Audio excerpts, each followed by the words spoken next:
107.5 The Game Podcasting is sponsored by Modern Exterminating, a family-oriented company. Professional, honest, and dependable pest control solutions. We're your one-stop shop for all pests. We do it all. We know what bugs you. Visit us online at pestfreesc.com. That's pestfreesc.com.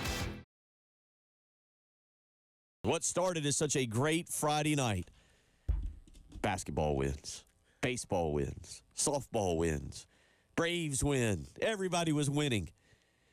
We were on a gravy train with biscuit wheels. The teams made it through. They battled against each other, provided great entertainment.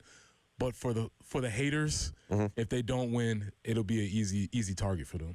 All right, so tonight, Florida and Houston. Richard weighed in earlier and said, basically, he says, I think there's a very good chance we could get a buzzer beater tonight. We'll be watching every second. The more, as I've gotten older, the more I understand about this dinner. Like, I don't care how much, nobody can buy their way in. And you can't just like show up and be like, hey, I'm a member here, I get to go. Like, you have to win a tournament that is one of the most difficult tournaments in the world. And it's such an exclusive club.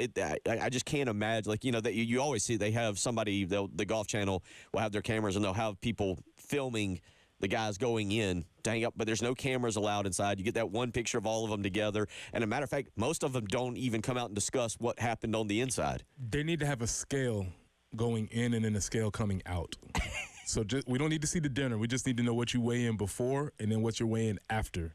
That's all we need to know how good the meal was.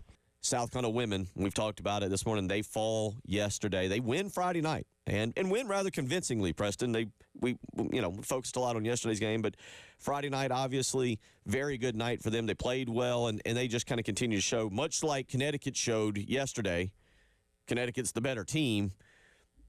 We kind of showed that we were better than Texas. Yeah, I got blinded by my own logic. My logic for us beating Texas was, we beat them by double digits. Duh.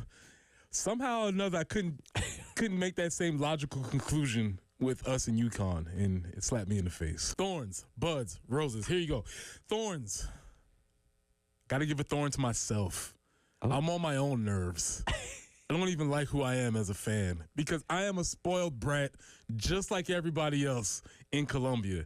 I, too, am saddened and disappointed by the team losing 4 games this year and going to the national championship and playing what undeniably was a great season. Yes, I, too, am very unhappy with what's such a great season.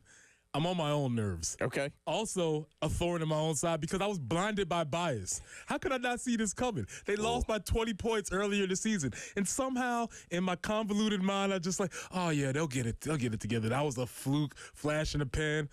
No, Bill, it was real. And it came to be real again. And so 2 things that get to my nerves about sports fans is when they're spoiled brats, check, and when they can't see past their own biases, check.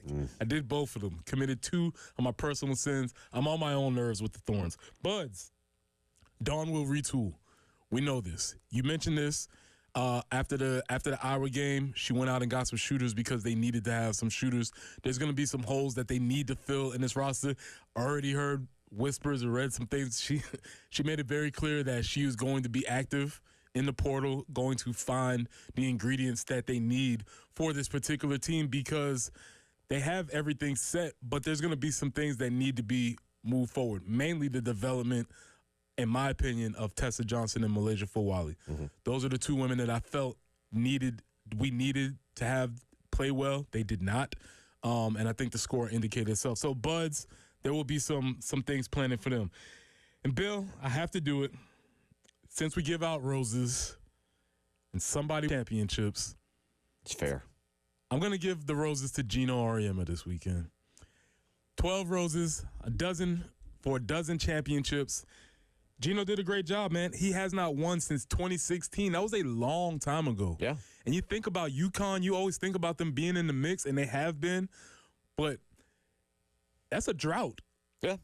I don't expect us to go on this long of a drought. Do we foresee us not winning another championship in the next 9 years? That would be a long time.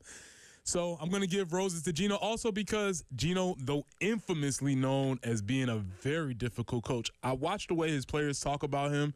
They revere him.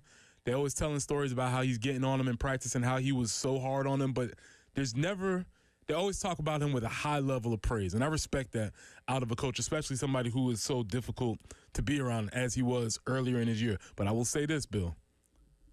Put Geno on retirement watch.